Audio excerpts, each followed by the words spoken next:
Welcome back to A Critical Moment, a documentary on how two countries teach about their difficult histories and why. I'm WFPL Arts and Culture reporter Stephanie Wolf.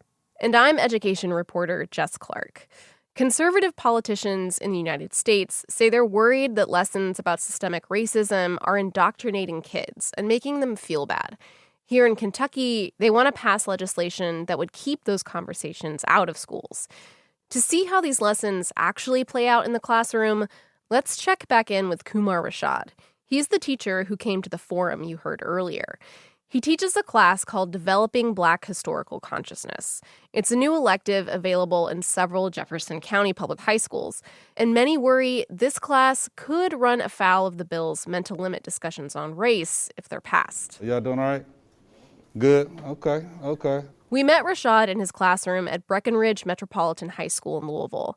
He's at the front of the room, the lights are dimmed for a video, and he's about to dive back into his lesson. The past week we've been talking about rebellions and slavery. Why is it important for us to even talk about rebellions and slavery? Just real thoughts. The first thing that comes to your mind? The first thing, it shows that we've always been fighting for freedom and liberty. That's right. That's senior Demetrius Chapman responding to Rashad's question. The second thing, it teaches us history about how orchestrated you can be even while being restrained. Chapman's classmate is Eric Jackson, another senior. Both of them are black. It's my favorite class because, ever since, I'm going to say, the 5th grade, I really wanted to know who we was as people. And I never really got that chance till I got to high school, Jackson and Chapman are the only two students in class today. Normally, there are still only 3. Breck Metro is a small school for students who struggled in other K-12 settings. Lots of kids here are focused on recuperating credits needed to graduate, and this class isn't one of them. But Jackson says he gets more out of this class than any other because it helps him understand himself and the world around him. The past made us the present.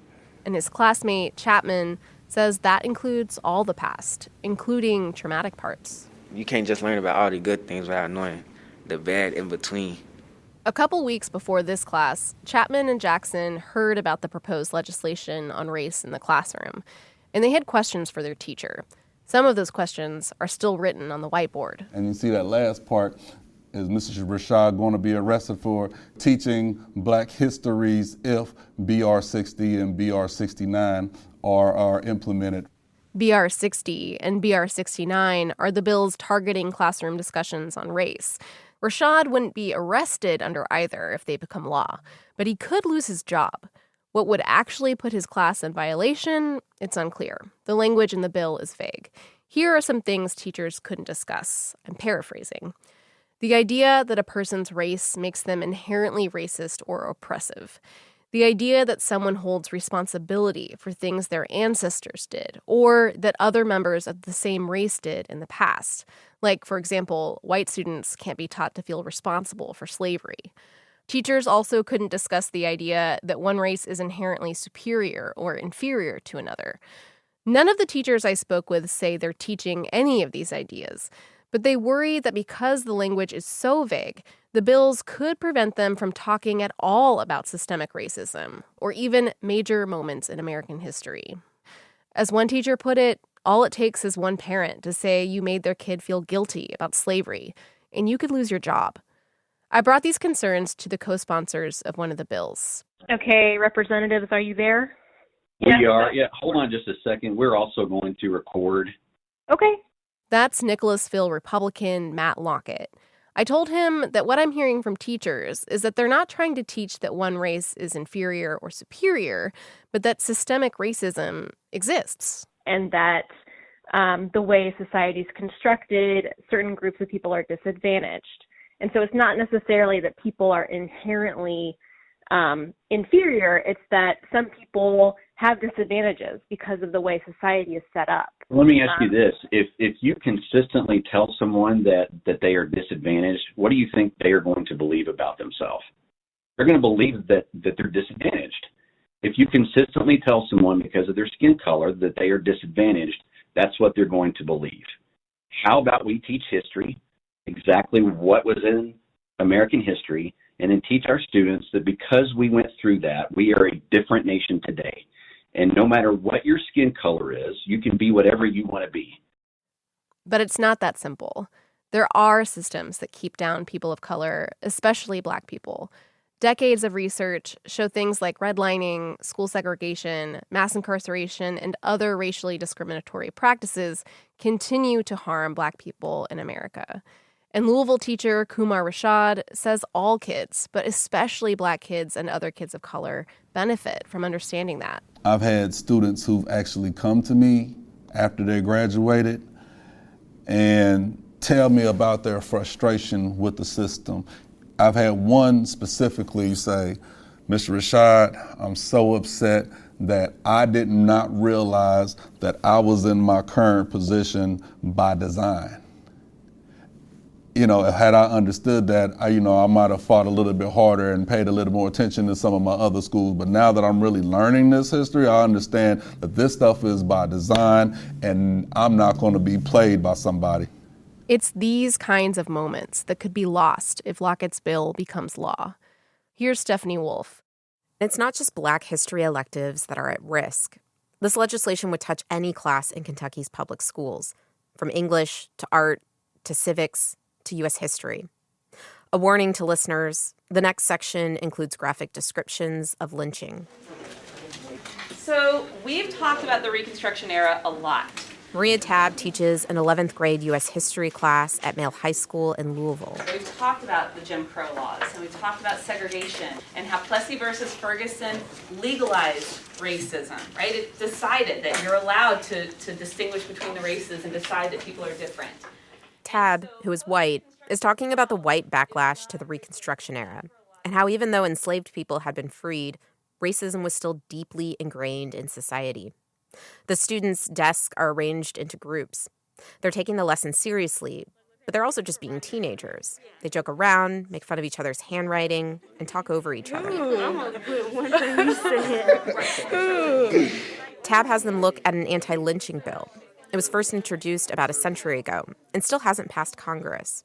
A student named Trinity Cardell, who is Black, summarizes the bill with her group. So basically it's telling people in charge, like officers, deputies, sheriffs, they had racist views too, and if they have the power to stop somebody from being killed, they should be able to do it.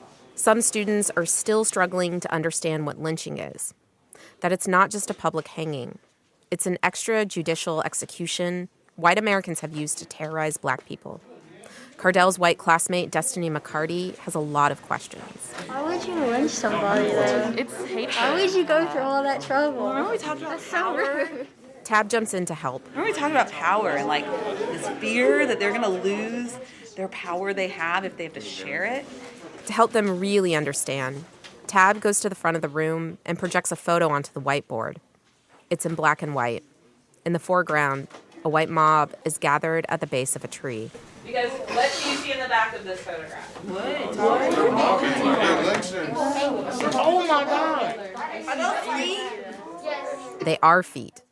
Feet of Abram Smith and Thomas Shipp, two Black teenagers a mob lynched in 1930 in Indiana. Some people in the white crowd are smiling. Why do they like seeing people die? Well, not fazed by it, right? That it's that normal. It's amusing to them. Yes. That's weird. Tabb says it's important to help students connect the past to the present, which is why later she asks students to decide which anti-lynching slogans from the 1920s are still relevant today.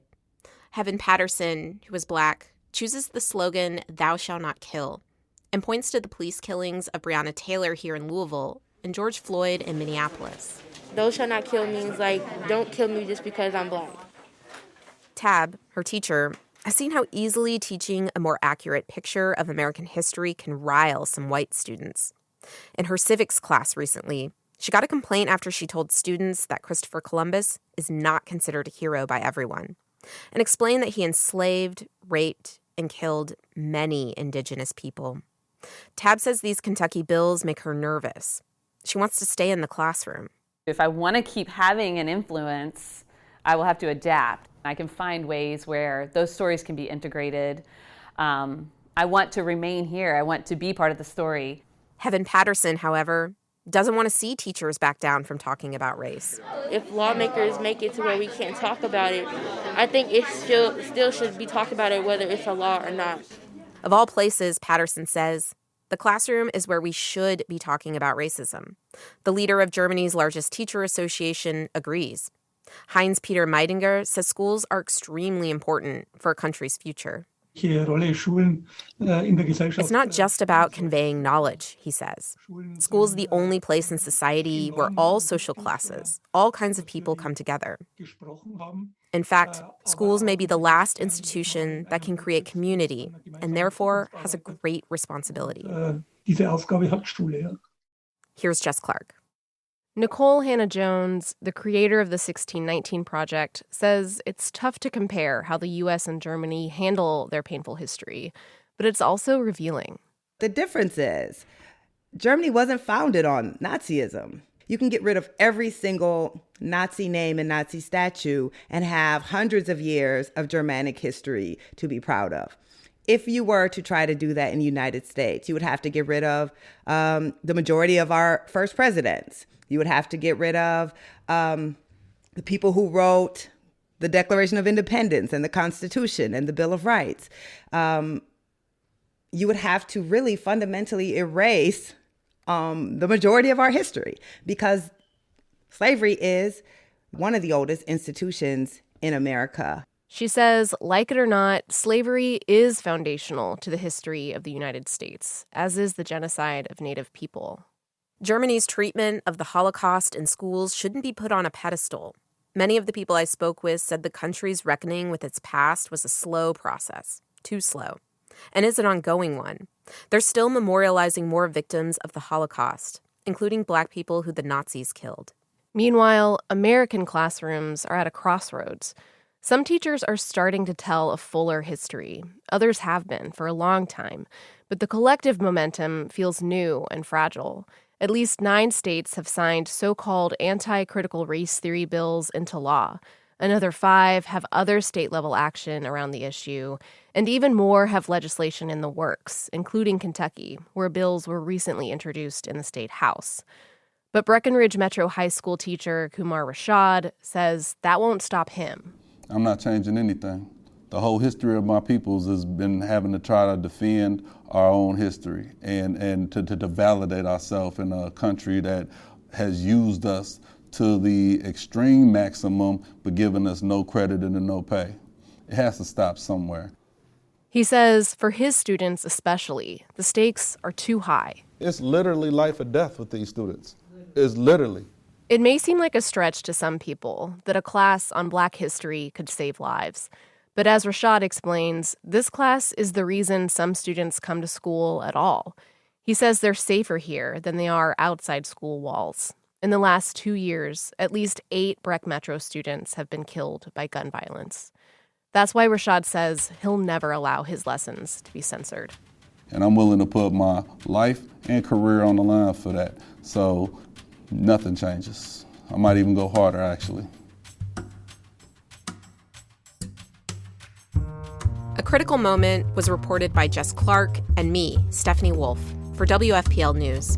Edited by Claire Roth and Rebecca Feldhouse Adams, with help from Ashley Clark, Jonice Franklin, and Gabrielle Jones.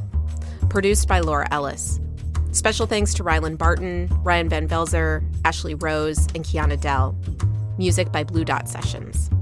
For more information and to see photos from this project, visit WFPL.org/acriticalmoment.